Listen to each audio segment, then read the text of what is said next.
کیونکہ وہ قیدی ہیں، اور دوسری طرف وہی رانا ثناءاللہ جو کہتے ہیں کہ اگر ہماری بات چیت ہوگی تو خان صاحب کی رہائی ہو سکتی ہے. اب انہوں نے ریسنٹ اسٹیٹمنٹ دی کہ اگر عمران خان معافی مانگے تو رہائی ہو سکتی ہے. یعنی جو 9 مئی کے کیسز ہیں ان میں معافی مانگی جائے تو القادر ٹرسٹ کیس بھی ختم ہو جائے گا، توشہ خانہ 2 بھی ختم ہو جائے گا، دیگر احتجاجوں کے اوپر دہشت گردی کے مقدمات بھی ختم ہو جائیں گے، یا صرف 9 مئی کے مقدمہ، کیونکہ رہائی تو پھر ہونی ہے تو سارے مقدمے ختم ہونے. تو یہ ثابت کرتا ہے کہ یہ جو سارے کیسز بنائے گئے یہ پولیٹیکل کیسز ہیں. اگر آپ ایک MNA کو بلا سکتے ہیں، سینیٹر کو ایک بلا سکتے ہیں پروٹیکشن آرڈر جاری کر کے اسمبلی میں یا سینٹ کے اندر، تو خان صاحب کو کیوں نہیں؟ اسی طرح بلوچستان کے جو نمائندے تھے ان کو کیا آپ نے بلایا؟ کیا وہاں پر محمود خان اچکزئی کو دعوت دی گئی تھی؟ کیا وہاں پر جو دیگر جماعتیں ہیں ان کو دعوت دی گئی تھی؟ نہیں دی گئی. تو ایک قومی مسئلے کو آپ بجائے یہ کہ سب کو بلاتے، ایک پورا اجتماع کرتے، اس میں تمام کی رائے لے کر اور اس کے اوپر عمل کرتے. لیکن دیکھیں نا پنجوتا صاحب، آپ لوگ ایک طرف حکومت سے مذاکرات کے لیے بیٹھتے نہیں ہیں یہ کہہ کے کہ جی حکومت کے پاس تو اختیارات ہی نہیں ہیں، لیکن پھر آپ حکومت سے ہی یہ مطالبہ کر رہے ہیں کہ خان صاحب کو پرول پر رہا کرے. آپ کو لگتا ہے حکومت اتنی با اختیار ہے اور آپ ایک غلط جگہ پر یہ مطالبہ رکھ رہے ہیں جب ان کے پاس اختیار ہی نہیں ہے اس چیز کا؟ دیکھیں یہ جو جتنے معاملات بھی چل رہے ہیں نا، فارم 47 کی حکومت بنائی گئی ہے یا کوئی میٹنگ ہوتی ہے، یا میں آج دیکھ رہا تھا کہ ایک نمائندہ ہمارا پاکستان کا افغانستان گیا، پہلے تو یہ کہتے تھے نا کہ ہم میسیج بھجوا رہے ہیں. یہ ان کی سنجیدگی ہے کہ اتنا حساس معاملہ، لوگوں کی جانیں جا رہی ہیں اور یہ کہہ رہے ہیں کہ ہم نے نمائندہ بھیجا، پتہ نمائندہ کیسے گیا ہے، کیا بات ہوگی نہیں ہوگی. تو کم سے کم اس لیول کا، ایک ملکی لیول کا معاملہ چل رہا ہے. تو ایک ایسا سیریس اگر آپ ہوتے تو آپ یا وزیر اعظم جاتا یا وزیر خارجہ جاتا، ان میں سے تو کوئی بھی نہیں گیا. تو یہ ان کی سنجیدگی ہے. اور ٹھیک ہے، جس کو جانا چاہیے، ایگزیکٹلی یہی بات میں بھی آپ سے کرنے لگی تھی کہ جس کو جانا چاہیے اسی کو جانا چاہیے. پھر علی امین گنڈا پور صاحب کیوں کہتے ہیں کہ ہمیں جانا چاہیے، مجھے جانے دیں، میں بیٹھوں گا افغان طالبان حکومت کے ساتھ اور میں مسائل کو حل کرواؤں گا؟ کیونکہ یہ تو ایک وفاقی لیول پر ڈپلومیٹک معاملہ ہے. تو ایک صوبے کا CM کس لحاظ سے، کس اتھارٹی سے جا سکتے ہیں؟ آپ کو کیا لگتی ہے یہ بات؟ دیکھیں صوبے کے CM نے جب بات کی تھی اس حوالے سے کہ آپ جو ہے وہ جائیے، اور جب نہیں جا رہے تھے تو اس وقت اس نے بات کی تھی کہ اگر آپ نہیں جا رہے تو پھر میں جاؤں گا. کیونکہ اس سے پہلے اگر آپ دیکھیں تحریک انصاف کی جب حکومت تھی تو اس وقت امن آ گیا تھا، کیونکہ پالیسی آپ کی ایسی تھی، آپ کے لیڈر کی پالیسی ایسی تھی، آپ کے وزیر اعظم کی پالیسی ایسی تھی. آپ کی پالیسی، آپ کی نااہلی وہ واضح نظر آتی ہے کہ جب سے آپ کی گورنمنٹ آئی ہے تب سے آپ ملک میں حالات دیکھ لیں کہ کیا ہو چکے ہیں. لیکن حکومت تو یہ کہتی ہے نا کہ بھئی PTI نے جو ریہیبلیٹیشن کرنے کا فیصلہ کیا، طالبان کو یہاں پر لا کر بسایا، ان کے خاندانوں کو، وہ ایک بڑی غلطی تھی جس کی وجہ سے نئی شدت آئی ہے دہشت گردی کی لہر میں. دیکھیں یہ باجوہ صاحب نے آ کر بریفنگ دی تھی، اور باجوہ صاحب اس وقت آرمی چیف تھے اور وہاں تمام لوگ موجود تھے، دیگر جماعتیں بھی موجود تھیں. یہ ہمارے اوپر ایک ملبہ ڈالا جاتا ہے، اور جو لوگ یہاں آ کر بسے ہیں وہ تحریک انصاف کے دور میں نہیں بسے بلکہ PTM کے دور حکومت کے اندر وہ تمام ان لوگوں کی یہاں پر جو ہے وہ ریہیبلیٹیشن ہوئی ہے. تو یہ ایک ملبہ ڈالنا ہے کہ یہ تحریک انصاف کے، کیا بلوچستان کے اندر بھی لوگ بسے ہیں؟ کیا اس وقت جتنے بھی معاملات تھے کیا ڈرون نہیں رک گئے تھے؟ کیا امن نہیں آ گیا تھا؟ تو صرف اور صرف اپنی نااہلی چھپانے کے لیے پاکستان تحریک انصاف کو ٹارگٹ کر ریہیبلیٹیشن TTP کی پاکستان میں لا کر ان کو بسانے کی پالیسی میں PTI کا کوئی لینا دینا نہیں تھا، یہ پالیسی آپ لوگوں نے بنائی ہی نہیں. بالکل یہ بات چیت ہوئی تھی اس وقت، اور اس وقت ہماری طرف سے بھی جو ہمارے مراد سعید ہیں اور دیگر لوگ ہیں، خان صاحب ہیں، انہوں نے اپنا موقف جو ہے وہ دیا تھا. انہوں نے سوالات رکھے تھے، ان سوالات کے جوابات آج بھی مراد سعید ٹویٹ کرتا ہے تو وہ بتا رہا ہے کہ مجھے ان سوالوں کا جواب نہیں ملا. 2 دفعہ یہ میٹنگ ہوئی اور اس کے بعد تو رجیم چینج آپریشن ہوا، خان صاحب کی حکومت ہٹا دی گئی. اس کے بعد یہ آ کر لوگ یہاں پر بسے. اس وقت جو باجوہ صاحب ہیں ان کو آئیے بلائیے، پوچھئے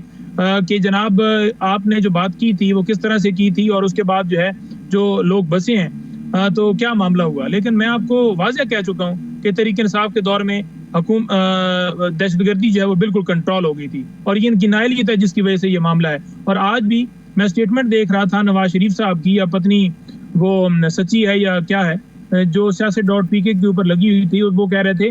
کہ بلوچستان کا معاملہ جو ہے نا وہ جمہوری طریقے سے حل ہونے والا ہے. تو یعنی دوسری طرف یہ کہتے ہیں آپریشن ہونا ہے، آپ کا لیڈر جس کو آپ نے پھر جان بوجھ کے دعوت نہیں دی کیونکہ انہوں نے آ کر یہ بات کرنی ہے. تو یہ ان کی اصلیت ہے. تو ہم یہ جو سمجھتے ہیں یہی مولانا صاحب کا بھی موقف تھا، اور مولانا صاحب کو آپ نے بلایا بھی، علی امین کو آپ نے بلایا بھی، انہوں نے اپنی تجاویز بھی دی, انہوں نے بات بھی کی, لیکن آپ نے ان کی بات کو ردی کی ٹوکری میں پھینک دیا اور باہر ایک اعلامیہ جاری کر دیا کہ دیکھیں جی یہ اس مسئلے کا حل ہے جی, ملٹری آپریشن ہوگا. جب آپ کے اوپر پریشر آیا, جب انہوں نے انکار کیا کہ ہم اس کو نہیں مانتے, پھر آپ کو واپسی کرنی پہ آپ نے کہا کہ ہم نئے آپریشن کی نہیں بات کر رہے, یعنی پرانا آپریشن. تو پھر آپ کیوں اعلامیہ جاری کر رہے ہیں جب آپ پرانے آپریشن کی بات کر رہے ہیں؟ اچھا ٹھیک ہے, جیسے پی ٹی آئی کا ٹھیک ہے, یہ بالکل اختلاف آ گیا سامنے کہ جی آپریشن نہ ہو, آپ لوگ یہ کہتے ہیں کہ آپریشن نہ یہاں پر کیا جائے, تو پھر what alternative do you have, do you propose کہ پھر دہشت گردی سے نمٹنے کے لیے کے پی گورنمنٹ کی حیثیت سے آپ لوگ پھر کیا پالیسی پروپوز کرتے ہیں یا کرنا چاہتے ہیں؟ دیکھیں پہلی بات تو یہ ہے کے پی کی حد تک جو ہے ان کو وزیر خارجہ جو ہیں ان کو چاہیے تھا کہ وہ جائیں اور وہاں جا کر جو ہے افغانستان سے بات چیت کریں. اگر دہشت گردی وہاں سے اٹھ کے پاکستان میں آتی ہے یا وہاں دہشت گرد بسے ہوئے ہیں تو ڈیفینیٹلی آپ اس ملک کی مرضی کے, فار ایگزامپل اگر افغانستان کلیم کرتا ہے یا ایران کرتا ہے کہ پاکستان میں دہشت گرد ہیں اور وہ ہمارے اوپر حملہ کر رہے ہیں اور وہاں سے وہ اٹیک ہمارے اوپر کرتے ہیں, تو ڈیفینیٹلی ہم بھی آگے سے یہاں سے اٹیک کریں گے. تو اس میں کیا ہوگا, اس میں یہ ہوگا کہ وہ ہم کہیں گے کہ ہم سے تو انہوں نے بات ہی نہیں کی, اگر دہشت گرد تھے تو کم سے کم ہم سے بات کرتے کہ ہم آپ کے ملک کے اندر آپریشن کر رہے ہیں تو ہماری رائے تو لے لیتے. تو یہی وجہ ہے کہ اس وقت خان صاحب نے جا کر ان سے بات کی تھی تو معاملہ جو ہے وہ بات چیت سے حل ہو گیا تھا. تو بات چیت ایک بہترین طریقہ کار ہوتا ہے. لیکن بات چیت سے مسئلہ حل نہیں ہوا نا پنجوتا صاحب, کیونکہ سیف ہیونز تو موجود ہیں, افغانستان کی سرزمین ہی یوز ہو رہی ہے پاکستان میں دہشت گردی کے لیے, مسئلہ تو حل نہیں ہوا. نہیں حل ہو گیا نا, دہشت گردی ختم ہوگی. جب جو بائیڈن کی ایڈمنسٹریشن آئی تو جو پھر پالیسی بنی اس پالیسی کے مطابق جس طرح سے دوبارہ معاملہ شروع ہوا, لہٰذا جب آپ نے بائیڈن ایڈمنسٹریشن کے مطابق جو ہے اپنی پالیسی بدلی تو پھر ڈیفینیٹلی اس کے اندر جو ہے وہ خلا آ گیا اور وہ چیزیں دوبارہ جو ہے اس طرح سے سٹارٹ ہو گئیں. تو لہٰذا ابھی بھی ہم یہ کہہ رہے ہیں کہ مسئلے کا حل جو طریقہ کار ہے اس طریقے سے کیجئے تاکہ یہ ملک جو ہے اس میں امن قائم ہو, یہ پاکستان کے جو شہری ہیں عوام ہیں ان کو سکون حاصل ہو. اچھا, اس خبر کی تصدیق کریں کہ کیا اب پی ٹی آئی کے اندر یہ خیال پایا جا رہا ہے کہ ہمیں تھوڑا سا بیک فٹ پر آنے کی ضرورت ہے, ماحول کو تھوڑا ٹھنڈا کرنے کی ضرورت ہے, اور اس کے لیے آپ لوگوں نے مختلف آپشنز غور کر رہے ہیں, مختلف اتحادیوں سے بھی بات کی جا رہی ہے, مجلس وحدت المسلمین یا پھر باقی اے پی ایم اے پی کے حوالے سے بھی ہم دیکھ رہے تھے کہ ان کو کیا یہ ٹاسک دیا گیا ہے کہ بھئی خان صاحب سے ملیں اور ان کو بتائیں, تھوڑا سا ماحول کو ٹھنڈا کریں. ایسا کچھ چل رہا ہے پارٹی میں اس وقت؟ دیکھیں میری اطلاع تو ایسی نہیں ہے کہ کوئی ایسی بات جو ہے وہ کی گئی ہے کہ ان کو وہ کہیں جا کر کہ وہ ٹھنڈا ہو جائیں. مسئلہ یہ ہے کہ میرے سے پچھلے پروگرام کے اندر بھی ایک دو سوال پوچھ رہے تھے کہ کیا آپ اپنی جو جارحانہ پالیسی ہے وہ بدلیں گے. تو میں نے کہا جی کہ میرے بھائی کو قتل کر دیا جائے اور میں اس پہ بیان دوں کہ میرے بھائی کو کیوں قتل کیا گیا ہے, مجھے انصاف چاہیے. تو اگر آپ اسے انصاف لینے کو جارحانہ پالیسی کہتے ہیں تو میرا خیال میں پھر اللہ ہی حافظ ہے آپ کا. آپ کو یہ چاہیے کہ آپ یہ بات کریے کہ تمام ادارے اپنی آئینی حدود کے اندر ہیں, جو تمام ادارے جارحانہ پالیسی اختیار کی ہوئی ہیں پاکستان کی عوام کے خلاف اس کو روکیں. جو انصاف آج پاکستان کے اندر اویلیبل ہی نہیں ہے, ججز آج انصاف کے لیے ترس رہے ہیں کہ ہمیں انصاف دیا جائے. آج ہر مکاتب فکر چاہے صحافی ہو, ڈاکٹر, انجینئر ہو, عام شہری ہو, وہ انصاف کے لیے ترس رہے ہیں. سیاسی کارکنان کو جیلوں میں ڈالا ہوا, ابھی بھی 800 سے زیادہ لوگ جو ہیں وہ پنڈی میں گرفتار ہیں, ان مختلف جیلوں کے اندر پڑے ہوئے ہیں, اور اگر ایک مقدمے میں رہا ہوتے ہیں تو دوسرے میں اٹھا لیا جاتا ہے. اسی طرح سے پورے پاکستان کے اندر جیسے پیکا لاء لے کر آئے, جیسے 26ویں ترمیم کی گئی, جیسے چیف الیکشن کمیشنر مدت پوری ہونے کے باوجود نہیں نئے چیف لگ رہے, جیسے مقررہ وقت کے اندر الیکشن ہی کرائے گئے, جیسے گولی چلائی گئی, جیسے لوگوں کو اغوا کیا گیا. تو یہ جارحانہ پالیسی ہے, اس کو بدلنے کی ضرورت ہے. وہ ٹھیک ہے, جب آپ یہ لیکن دیکھیں نا پارٹی کے اندر ہی, پی ٹی آئی کے اندر ہی دو ہمیں دھڑے بندی نظر آتی ہے. ابھی نیشنل سیکیورٹی کاؤنسل کی جو میٹنگ تھی اس کے اندر بھی ہم نے دیکھا کہ بیرسٹر گوہر کہہ رہے تھے کہ ہمیں جانا چاہیے, لیکن دوسری طرف عمر ایوب نے کہہ دیا کہ نہیں, ہم نے تو نہیں جانا. تو اس حوالے سے تو پھر ہمیں ایک واضح ڈیوائڈ نظر آ رہی ہے. ایک گروپ مفاہمت کی بات کرنا چاہ رہا ہے, ایک گروپ مزاحمت کی بات کرنا چاہ رہا ہے. دیکھیں جو جانے کا معاملہ تھا نا وہ بھی اس سینیریو کے اندر ہوا تھا کہ ہم جاتے ہیں اور وہاں پر اپنا جو ہے نا موقف ریکارڈ کراتے ہیں, اور اس میں بڑا واضح نقطہ تھا کہ ہم کسی آپریشن کے حامی نہیں ہیں, اور جو خان صاحب کی لائنز ہیں, جو ان کی گائیڈ لائنز ہیں, اس کے مطابق ہی ہم جائیں گے, کیونکہ یہ ملاقات نہیں کروا رہے تھے تو ملکی معاملہ ہے تو اس میں ہمیں جا کر اپنا موقف ریکارڈ کرانا چاہیے. لیکن جب دوبارہ میٹنگ ہوئی تو اس کے اندر یہ بات طے ہوئی کہ اگر ہم جائیں گے اور خان صاحب کی بھی ان سے بھی ملاقات نہیں ہوئی اور یہ اندر سے ہم نکلیں گے تو اعلامیہ جاری کر دیں گے. جیسا کہ علی امین تو موجود تھے نا, وہ پی ٹی آئی کے ہی وہاں چیف منسٹر ہے نا, تو وہ وہاں پر موجود تھے, وہاں پر جے یو آئی کے رہنما موجود تھے مولانا صاحب. تو آپ نے دیکھا کہ کیا ان کی بات کوئی مانی گئی ہے؟ انہوں نے باہر آ کے کیا بات کی؟ اس کے باوجود اپنی مرضی سے اعلامیہ, تو یہ 14 لوگ بھی بیٹھے ہوتے تو وہ میٹنگ کو لیجیٹیمیٹ قرار دے کے کہ 14 یہ بھی آگے, انہوں نے تو اندر آ کے رائے دے دی ہے. اور پھر اگر آپ نے اعلامیہ وہ یک طرفہ ہی نکالنا ہے تو پھر اس کے اندر بیٹھنے کا کوئی نہیں ہے, بلکہ اب تمام جماعتوں کو بلاتے ہیں. بلوچستان یک طرفہ بن گیا نا جب آپ لوگوں نے اس طرح سے شمولیت اختیار نہیں کی. آپ لوگ شمولیت تو اختیار کرتے ہیں. آپ کو لگتا ہے کہ خان صاحب سے ملاقات نہ ہونا اتنا بڑا ایشو تھا کہ اس پر اب نیشنل سیکیورٹی کمیٹی کی میٹنگ میں نہ جاتا, پرووائڈڈ دا فیکٹ کہ اس وقت دہشت گردی کی جو سچویشن ہے؟ دیکھیں, اگر خان صاحب اس کے اندر ہوتے, باقی نمائندے بلوچستان کے اندر ہوتے, تو وہ فیصلہ جو ہوتا اس فیصلے کے پیچھے قوم کھڑی ہوتی. اب تو معاملہ یہ ہے کہ قوم تو نہیں کھڑی نا انفام 47 والوں کے پیچھے, یہ تو تمام اپنے حلقے بھی آ رہے ہیں. ان کی فیملی کے لوگوں نے عمران خان کے نمائندوں کو ووٹ دیے ہیں, تو قوم کیسے ان کے پیچھے کھڑی ہو جاتی؟ تو قوم کھڑی ہے عمران خان کے پیچھے. عمران خان ہے سیاسی قیدی, ان کو رہا کر کے پے رول پر لانا چاہیے تھا, کیونکہ یہ ملکی معاملہ تھا. اگر نواز شریف کو جو جیل سے گئے لندن اور لندن بیٹھے ہوئے ضمانت اسلام آباد ہائی کورٹ مل جاتی ہے اور انہیں سرنڈر بھی نہیں کرنا پڑتا, یعنی جیل بھی نہیں جانا پڑتا, یہ یوں حساب ہے نا. مثال کے طور پر عمران خان جیل میں اسلام آباد ہائی کورٹ میں میرے ذریعے ایک بیل دائر ہو, اس بیل کے اوپر عمران خان کو لے کر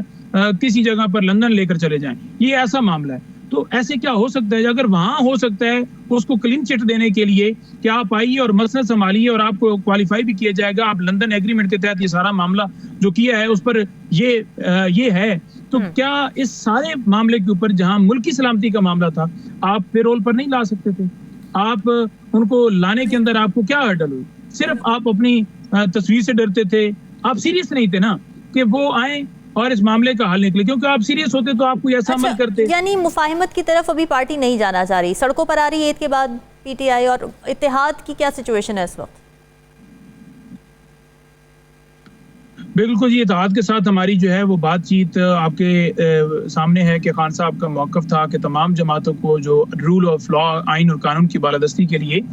بات کریں, ان کو جو ہے بالکل آن بورڈ لیجئے. اور ہم تمام سے مشاورت کر رہے ہیں, مولانا صاحب کے ساتھ بھی ہماری انگیجمنٹ جاری ہے.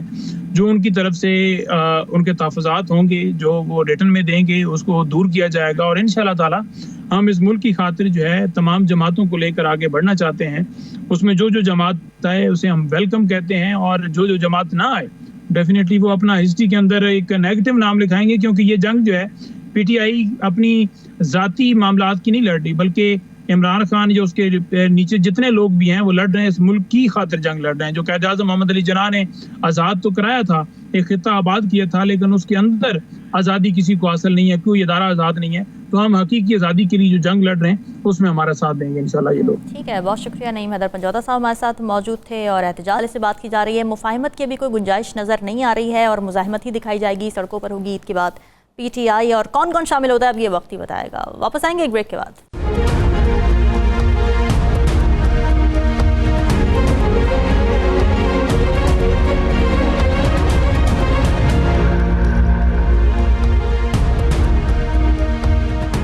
ویلکم بیک جی. 26ویں یعنی ترمیم منظور تو ہو گئی, لیکن جوڈیشری کے کچھ حلقے ابھی تک اسے ہضم نہیں کر پا رہے ہیں. ججز کی سینیورٹی لسٹ کے ایشو ابھی حل نہیں ہوئے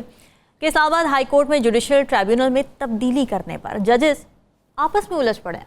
ٹرائیبیونل کے 3 ججز نے چلتے کیسز میں اپنی جگہ نئے ججز کی تعیناتیوں کو ماننے سے انکار کر دیا ہے. قائم مقام چیف جسٹس سرفراز ڈوگر کا یہ حکم غیر قانونی قرار دیتے ہوئے ان کے ٹرائیبیونل کے ججز ہٹانے کے اختیارات پر سوالات اٹھا دیے گئے ہیں. یہی نہیں, ٹرائیبیونل پر نئی تعیناتیوں کے علاوہ اسلام آباد ہائی کورٹ میں justice Azam Khan, district and session جج Shah Rukh ارجمند, district and session جج Wajid Ali, district and session جج ہمایوں دلاور, ایڈیشنل ڈسٹرکٹ اینڈ سیشن جج قدرت اللہ, سینئر سول جج عباس شاہ, احتشام علامہ خان اور انعام اللہ کی تقرریاں بھی کالعدم قرار دے دی گئی ہیں. اب ججز نے اپنے فیصلے میں یہ لکھا کہ قائم مقام چیف جسٹس کو ٹرائیبیونل کے کاموں میں مداخلت کرنے کا کوئی اختیار نہیں ہے. اس طرح کے اقدامات آئین اور قانون کے دائرے سے بالاتر ہیں۔ فیصلے میں یہ بھی بتایا گیا کہ جوڈیشل سروس ٹرائبیونل ایکٹ 2016 جو ہے اس کے مطابق ایک بار جب ٹرائبیونل بن جاتا ہے تو اسے قانونی جواز کے بغیر تحلیل یا دوبارہ نہیں بنایا جا سکتا۔ اب ججز کے مطابق ہائی کورٹ ایک کولیجیم ہے، اس لیے چیف جسٹس کو انتظامی اختیارات کو اتفاق رائے سے ہی استعمال کرنا چاہیے۔ سوالات کیا اٹھ رہے ہیں ناظرین کہ کیا چیف جسٹس اسلام آباد ہائی کورٹ ٹرائبیونل میں تبدیلی کر سکتے ہیں؟ ٹرائبیونل میں تبدیلی کی ضرورت کیوں پیش آئی ہے اور کیا ججز اپنے ہی چیف جسٹس کے فیصلے کو کالعدم قرار دے سکتے ہیں؟ اس بارے میں آئین اور قانون کیا کہتا ہے؟ اپنے فیصلے میں ججز نے یہ نکتہ بھی اٹھایا کہ اسلام آباد ہائی کورٹ ایکٹ 2010 کے مطابق اسلام آباد کیپٹل ٹیریٹری میں قائم ماتحت عدلیہ میں مستقل عہدوں کو ڈیپوٹیشن سے نہیں بھرا جا سکتا۔ اب ججز نے اپنے فیصلے میں 6 ماہ کے اندر ڈیپوٹیشن پر کام کرنے والے ججز کو واپس بھیجنے کا بھی حکم دے دیا ہے۔ یہ سارا معاملہ تب شروع ہوا تھا جب 18 مارچ 2025 کو اسلام آباد ہائی کورٹ کے قائم مقام چیف جسٹس سرفراز ڈوگر کی طرف سے جوڈیشل ٹرائبیونلز میں نئے ججز لگانے کا نوٹیفیکیشن جاری کر دیا گیا تھا، لیکن تب تک پرانا ٹرائبیونل اس کیس کا فیصلہ محفوظ کر چکا تھا۔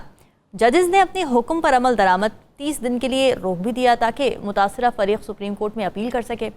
مگر سوال یہ ہے کہ کیا سپریم کورٹ اس فیصلے کو ریورس کر سکتی ہے؟ ان ججز کے اعتراضات کس حد تک درست ہیں؟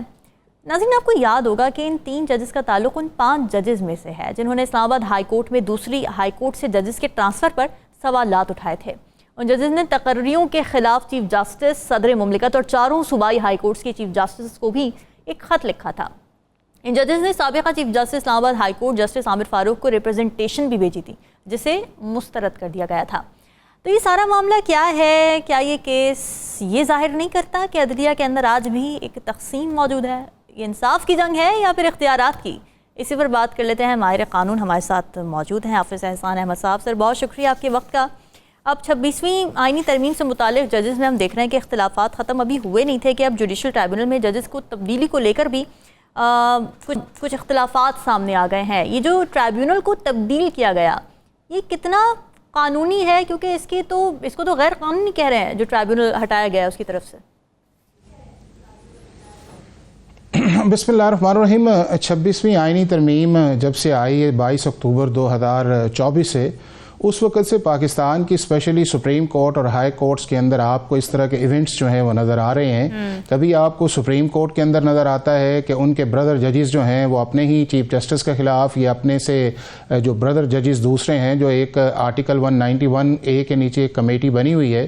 اس کے نیچے وہ کیس بناتے ہیں یا فکس کرتے ہیں یا انٹرسٹمنٹ کرتے ہیں جو کانسٹیٹیوشن نے انہیں پار دی ہے، اس کے اوپر انہیں کنٹمنر قرار دیا جاتا ہے اور اس کے بعد ان کی اتھارٹی کو جو ہے وہ چیلنج کیا جاتا ہے، اور پھر پاکستان کی سپریم کورٹ کا ایک لارجر بینچ جو ہے وہ اس پہ بیٹھتا ہے اور اس کو انڈو کرتا ہے کہ وہ آرڈر نان ایگزسٹنٹ ہے۔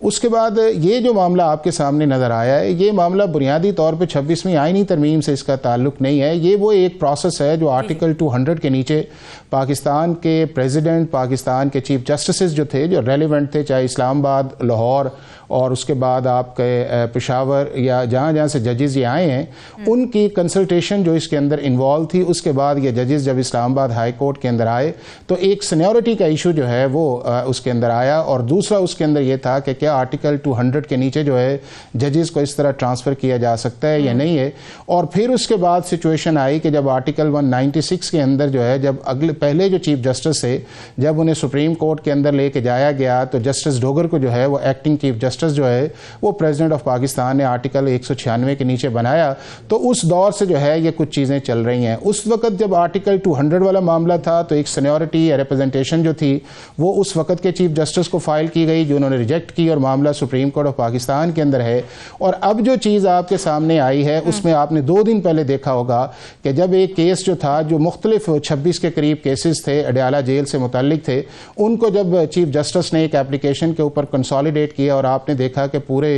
2 دن جو ہے وہ پروسیڈنگ چلتی رہی اور چیف جسٹس کی اتھارٹی جو ہے اس کے اوپر سنگل جج صاحب جو ہیں وہ اپنی آبزرویشنز دیتے رہے، اور دوسری طرف چیف جسٹس جو ہیں انہوں نے ایک بینچ کانسٹیٹیوٹ کیا اور 3 ممبرز بینچ جو ہے وہ سنا۔ اب یہ جو معاملہ آیا ہے وہ یہ بنیادی طور پہ یہ ہے کہ کیا پاکستان کے اندر جو لا بنا ہے، جو پارلیمنٹ نے بنایا ہے 2016 کا سبارڈینیٹ جوڈیشری ایکٹ ٹریبیونل جو ہے، اس کے اندر چیف جسٹس جو ہے وہ بینچ کو ریکانسٹیٹیوشن کی ریکمنڈیشن پریزیڈنٹ آف پاکستان کو بھیج سکتا ہے، بالکل بھیج سکتا ہے. سیکشن 3 جو اس کا ہے اور اس کا سب سیکشن 3 جو ہے کہ اگر ایک چیف جسٹس جو ہے وہ اسے بھجواتا ہے تو پریزیڈنٹ آف پاکستان اس چیز کا پابند ہے کہ وہ نیا بینچ جو ہے وہ کانسٹیٹیوٹ کر دے. اور پاکستان کے آئین کے اندر ایکٹنگ چیف جسٹس کے یا فل چیف جسٹس جو ہوتا ہے اس کے اختیارات جو ہیں وہ ایک جیسے ہیں. لیکن چونکہ معاملہ اس وقت ایک ٹسل کا بنا ہوا ہے، یا جوڈیشری جو اسلام آباد اسپیشلی جو ہے اس کے اندر ججز کی ایک رفٹ آئی ہوئی ہے فار سو مینی ریزن، جس کو میں نے ارلی ایکسپلین کیا ہے، تو اس کے اوپر میرا خیال ہے کہ انہوں نے جو 3-4 آبزرویشنز دی ہیں جس کی طرف اشارہ کیا ہے وہ قانون اور آئین کے مطابق نہیں ہے. نمبر 1 انہوں نے یہ کہا ہے کہ جی ایکٹنگ چیف جسٹس کے پاس اختیار نہیں ہے، تو سیکشن 3 کے اندر چیف جسٹس کے پاس اختیار ہے کہ وہ نیا بینچ کانسٹیٹیوٹ کر سکتا ہے، اور پریزیڈنٹ آف پاکستان نے بالکل آئین اور قانون کے مطابق کیا ہے. اور ہائی کورٹ کے ان 3 ججز صاحبان نے جو ہے نہ اس کے اندر فیڈریشن کو نوٹس جاری کیا، نہ اٹارنی جنرل کو آرٹیکل 27A کا نوٹس جاری کیا، نہ آرٹیکل 10A جو ایک ریکوائرڈ کرتا ہے انہوں نے اپنے ہائی کورٹ کے اندر ججز جو تھے جو نامینیٹ کر دیے گئے تھے انہیں کو نوٹسز کیا گیا، یا ایکٹنگ چیف جسٹس جو ہیں انہیں اس بات کے اندر بتایا گیا کہ ہم اس کیس کو فکس کر رہے ہیں. تو میں یہ سمجھتا ہوں کہ یہ ایک سو موٹو کا اختیار انہوں نے استعمال کیا، جو 26ویں آئینی ترمیم کے اندر کلیئرلی لکھ دیا گیا ہے کہ کوئی بھی ہائی کورٹ کا جج جو ہے وہ نہ پلیڈنگ سے باہر کسی چیز کا فیصلہ کر سکتا ہے، نہ وہ گراؤنڈ سے باہر جا سکتا ہے، نہ پریئر سے باہر جا سکتا ہے، اور نہ سو موٹو لے سکتا ہے. دوسرا جو انہوں نے اس کی طرف اشارہ کیا ہے وہ یہ کیا ہے کہ جی جب ایک بینچ کو کانسٹیٹیوٹ کر دیا جائے تو پریزیڈنٹ آف پاکستان یا کوئی بھی شخص جو ہے یا وہ سیٹ خالی ہوگی تب وہ ویکنٹ تصور کیا جائے گا، اس کے علاوہ کوئی آپشن نہیں ہے. تو میرا یہ خیال یہ ہے کہ یہ جو آبزرویشن ان کی آئی ہے یہ قانون اور آئین کے مطابق نہیں ہے، چونکہ یہ ضروری نہیں ہے کہ جی اگر وہ بینچ جو ہے اس کے خود ہی لوگ جو ہیں ویکنٹس خالی کریں یا اس میں سے کوئی ریٹائرڈ کر دیا جائے. یہ اس صوبے کے چیف جسٹس کی ڈسکریشن ہے کہ کسی بھی وقت جو ہے کسی دوسرے ججز جن کو وہ لینا چاہتا ہو ان کی پہلی کانفرنس لے لے اور اس کے بعد جو ہے نیا بینچ جو ہے وہ کانسٹیٹیوٹ کر دے. تو میرا خیال ہے انہوں نے اس کے مطابق کیا ہے. اور لیکن چونکہ ججز جو تھے ان کا آپ نے دیکھا ہے کہ انہیں اسی چیف جسٹس جو ایکٹنگ ہے ان کے متعلق ریپرزنٹیشن بھی ہے، ان کے متعلق یہ کہا بھی گیا ہے کہ یہ سارا پروسیس جو ٹرانسفر والا ہے یہ ایک کانسٹیٹیوشنل فراڈ ہے جو سپریم کورٹ کے اندر ان کے گئے ہیں. تو اس کانٹیکسٹ کے اندر دیکھا جائے تو یہ آبزرویشنز آئی ہیں. تیسرا جو اس کے اندر انہوں نے کہا ہے کہ جی جو یہ ججز ہمارے دوسرے ہیں ان کو ہم اس کے اندر امبیرس نہیں کرنا چاہتے. تو جب آپ نے وہ آرڈر کر دیا ہے جس کے اندر آپ نے پریزیڈنٹ آف پاکستان کا یا ministry of law and justice کا نوٹیفیکیشن بھی آپ نے سیٹ اسائڈ کر دیا، چیف جسٹس کی جو پار ہے آپ نے اس پہ بھی کر دیا، تو قانون اور آئین کے مطابق چیف جسٹس کا اختیار تھا ہے انٹل کہ 2016 کا ایکٹ جو ہے اس کو بدلا نہ جائے. اور یہ اس کے اندر انالوجی لینا کہ جی یہ ججز جو ہیں ان کو علیحدہ نہیں کیا جا سکتا اور اس کے لیے سپریم جوڈیشل کاؤنسل کی طرف فورم ہے. تو میرا یہ خیال یہ ہے کہ یہ شاید ان کی جو آبزرویشن ہے ریسپیکٹیبل ججز کی وہ انہوں نے اسٹریچ کیا ان چیزوں کے اندر، اور جو آئین اور قانون کے اندر لکھا نہیں ہے اس کو میرا خیال ہے انہوں نے اوور اینڈ ابو کیا ہے. اور یہ چیزیں جو ہے اگر ان کو سسٹین نہیں ابھی ریفرنس دیا نا 2016 کے ایکٹ کا، یہی ریفرنس اس بارے میں ذرا بتائیں کہ جوڈیشل سروس ٹرائبیونل ایکٹ 2016 یہ بتاتا ہے کہ ایک بار جب ٹرائبیونل بن جاتا ہے تو اسے قانونی جواز کے بغیر تحلیل یا دوبارہ نہیں بنایا جا سکتا، اور اسی کو وہ as a pretext use کر رہے ہیں اپنی ججمنٹ میں. تو یہ کیوں نہیں اپلائی ہو رہا ہے اس وقت؟ نہیں اس کے اندر ایسی کوئی ایسی لینگویج نہیں ہے کہ جب ایک دفعہ بینچ بن جائے یا ٹریبیونل بن جائے تو اس کو آپ جو ہیں وہ دوبارہ بنا نہیں سکتے. دیکھیں اب 2024 کے اندر جب جنوری کے اندر یہ ٹریبیونل بنا تھا تو اس وقت بھی تو کوئی تھا نا جس کے اندر انہوں نے چینج کر کے ایک بینچ بنایا جو ہے. تو اب یہ کہہ دینا کہ جی ایک دفعہ بینچ بن جائے اور اس کو آپ ریکانسٹیٹیوٹ نہیں کر سکتے یا ریسٹرکچر نہیں کر سکتے، تو سیکشن 3 جو ہے اس کے اندر ایسی کوئی پروویژن موجود نہیں ہے کہ جس کی بنیاد کے اوپر آپ یہ کہہ سکیں کہ جی ایک دفعہ اگر بینچ بن جائے یعنی کہ ٹریبیونل بن جائے جو سبارڈینیٹ بنیادی طور پہ یہ ٹریبیونل جو ہے یہ اسی ہائی کورٹ کے نیچے جو سبارڈینیٹ جوڈیشری ہے اس کی جو ایپلیٹ فورم کے طور پہ کام کرتا ہے، اور اس کی اپیل جو ہیں اگر نیچے سے کوئی فیصلہ آتا ہے تو اس کو جو ہے پھر بعد میں آپ سپریم کورٹ آف پاکستان کے اندر لے کے جا سکتے ہیں. لیکن اس بنیاد کے اوپر انالوجی کے اوپر اس کو رد کر دینا پریزیڈنٹ آف پاکستان کے نوٹیفیکیشن کو یا اس کے بعد چیف جسٹس آف جو ان کے ہائی کورٹ کے ان کی پار کو اس طرح جو ہے ہے وہ اس کی انٹرپریٹیشن کرنا، میرا خیال یہ ہے کہ نہ اس آئین کے اندر اس کا ذکر ہے جو آرٹیکل 196 کے اندر کوئی ایسی چیز نہیں ہے کہ جی ایکٹنگ چیف جسٹس جو ہے یہ کام کر سکتا ہے اور یہ کام نہیں کر سکتا، اور نہ ہی سیکشن 3(3) کے اندر ایسی کوئی چیز یہ ہے یا اس کے اگر کوئی اندر کلوز ایسی ہے کہ جس کے اندر یہ کہہ دیا جائے کہ جب ایک بینچ جو ہے کانسٹیٹیوٹ ٹریبیونل بن جائے تو اس کو آپ ری کانسٹیٹیوٹ نہیں کر سکتے انٹل کہ انلیس ان ججز کی کانسنٹ یا کانکرنس نہ لی جائے۔ ہاں یہ تو اس لا کے اندر ہے کہ چیف جسٹس جب کسی کو بھی بینچ کے اندر کانسٹیٹیوٹ کرنے کے لیے بنائے ٹریبیونل میں تو ان کی پرائر کانکرنس لے لیں۔ ہو سکتا یہ ہے کہ ان کا کوئی ایسا ایشو ہو یا کوئی ایسے میٹرز ہوں جس کی وجہ سے اس ٹریبیونل کا ممبرز بننا نہ چاہ رہے ہو، لیکن اس کے بعد ہاں ایک چیز میں اس میں یہ سمجھتا ہوں کہ اگر چیف جسٹس ایکٹنگ تھے اور 8 اپریل جو ہے اس کو چیف جسٹس نامینیٹ ہونے جا رہے ہیں، جو بھی آتے ہیں اس معاملے کے اندر جس میں آپ کا سندھ ہے، پشاور ہے، اس کے بعد کوئٹہ ہے یا اسلام آباد ہائی کورٹ کے چیف جسٹس ہیں، تو تھوڑا سا اگر ویٹ کر لیتے تو ایسی کوئی بات نہیں تھی کہ 8 کو جو بھی چیف جسٹس آئے، اور ابھی بھی اگر آرٹیکل 175(5) کے اندر جو ہے سمری جو ہے وہ بنائی جائے گی یا موو کی جائے گی جو 8 اپریل کو ہے، تو اس کے اندر جو ہے انہوں نے 3 جو ہیں وہ 3 سینئر موسٹ ججز جو ہیں ان کے نام کو کنسیڈر کرنا ہے، اور اس کے بعد جس کو بھی وہ سمجھتے ہیں جو آپ کا جوڈیشل کمیشن ہے وہ ان میں سے کسی ایک جو ہے اس کو اسلام آباد ہائی کورٹ کا چیف جسٹس لگائے گا۔ تو میرا یہ خیال یہ ہے کہ جو ایک جوڈیشل ریسٹرینٹ کا مظاہرہ کرنا چاہیے اسلام آباد ہائی کورٹ کے چیف جسٹس کی طرف سے یا اسلام آباد ہائی کورٹ کے جو ججز ہیں، وہ ایسی چیز نہیں ہے، اور وہ پھر ساری چیزیں جو ہیں وہ آرڈرز ریفلیکشن کی صورت کے اندر آتی ہیں۔ اب آپ دیکھیں نا کہ 18 کو آرڈر کیا گیا ہے اور 21 کو جو ہے اس نوٹیفیکیشن جو ہے اس کو اسلام آباد ہائی کورٹ نے سیٹ اسائڈ کر دیا ہے، تو نہ کسی کو نوٹس آیا، نہ اس کے اوپر کوئی ہیئرنگ آئی، نہ اس کے بعد کسی پارٹی کو بلایا گیا۔ تو یہ ساری چیزیں اس طرف کر رہی ہیں کہ جو ایک جوڈیشری کے اندر انٹرنل رفٹ ہے اس کی ریفلیکشن جو ہے آپ کو ان آرڈرز کے اندر، چاہے وہ ایکٹنگ چیف جسٹس کی طرف سے ہیں یا دوسرے ججز کی طرف سے ہیں، وہ آپ کو نظر آ رہی ہے۔ اور دوسرا اس چیز کے اندر یہ ہے کہ چونکہ ہم اس فیز کے اندر گزر رہے ہیں کہ جو ٹرانزیشن کا پیریڈ ہے، اور اس کے اندر میرا خیال ہے کہ جوڈیشری کے اندر بھی ایک 26ویں آئینی ترمیم کی ایکسیپٹیبلٹی جو ہے وہ ایک ایشو ہے۔ لہٰذا میں یہ سمجھتا یہ ہوں کہ آپ نے جو سپریم کورٹ کے اندر بھی ایک بینچ بنا کے ایک انڈائریکٹلی آپ نے سپریم کورٹ کے اندر ودن سپریم کورٹ ہے یا ہائی کورٹس کے اندر کانسٹیٹیوشنل بینچز جو آپ نے بنائے آرٹیکل 202 کے نیچے، تو مناسب یہی ہے کہ کانسٹیٹیوشنل کورٹ کی طرف جایا جائے 27 کانسٹیٹیوشنل امینڈمنٹ کے ذریعے، اور ہائی کورٹ کے اندر بھی انڈیپینڈنٹ کانسٹیٹیوشنل کورٹ بنے جس کا اپنا چیف جسٹس ہو، رجسٹرار ہو، سپریم کورٹ کا اپنا ہو۔ اور یہ جو ججز کے اندر انٹرنل رفٹ بنی ہوئی ہے یا اس کے اندر ایک چیز آئی ہوئی ہے کہ جی میں کیوں نہیں کانسٹیٹیوشنل بینچ کے اندر آ سکتا یا مجھے کیوں سلیکٹ نہیں کیا جاتا، یہ جوڈیشل کمیشن گورنمنٹ کی میجورٹی ایڈریس کرنا، اس کے روٹ کازز کو ایڈریس کرنا بہت ضروری ہے،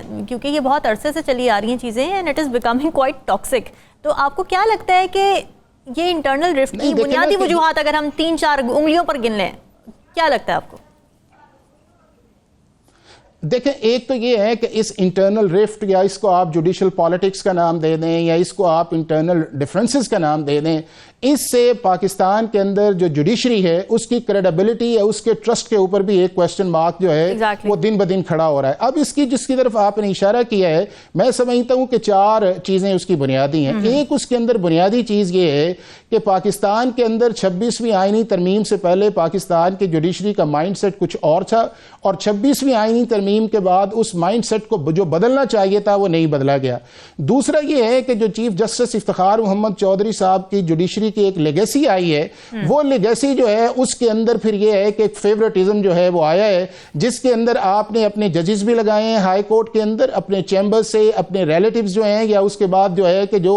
آپ سمجھتے تھے کہ آپ کے کلوز ہیں، اور وہی چیز جو ہے وہ آپ نے سپریم کورٹ آف پاکستان کے اندر کی ہے۔ تو جب جوڈیشری خود اس میرٹ وائلیشنز کے اندر انوالو رہی ہے تو پھر لائکنگ اور ڈس لائکنگ کا ایک آپ کو اس کو ریفلیکشن آئے گی۔ تیسری بنیادی وجہ یہ ہے کہ جو ان کے انٹرنل فورمز ہیں، چاہے سپریم کورٹ کا فل کورٹ ہے یا ہائی کورٹ کے اپنے فل کورٹ میٹنگ ہے یا انٹرنل ایڈمنسٹریشن کمیٹیز کی میٹنگ ہے، وہ بنیادی طور پہ میں سمجھتا یہ ہوں کہ ان کے اجلاس نہیں ہوئے، کہ جس کی وجہ سے جو چیزیں انٹرنلی ریزالو کرنی چاہیے تھی یا ڈسکس کرنی چاہیے تھیں یا جن کا وے فارورڈ لینا چاہیے تھا وہ نہیں آئیں، اور وہ آپ کو پھر ان آبزرویشنز کے اندر آئی ہیں۔ اور چوتھی چیز میں سمجھتا ہوں کہ اس کے اندر جو امپورٹنٹ چیز آئی ہے وہ یہ آئی ہے کہ پچھلے 8-10 سال سے جو ہم نے جو پولیٹیکل کویسچن سے جو بار بار ہم نے ہائی کورٹ اور سپریم کورٹ کے اندر لے کے گئے اور وہاں کے اوپر میرا جج، آپ کا جج، اس کا بینچ، میرا بینچ، فل بینچ ہونا چاہیے، میرا خیال ہے کہ اس نے بھی جوڈیشری کے رفٹ جو ہے وہ انکریز کیا ہے، اور اسی کا ریزلٹس آپ نے دیکھا کہ چیف جسٹس جو تھے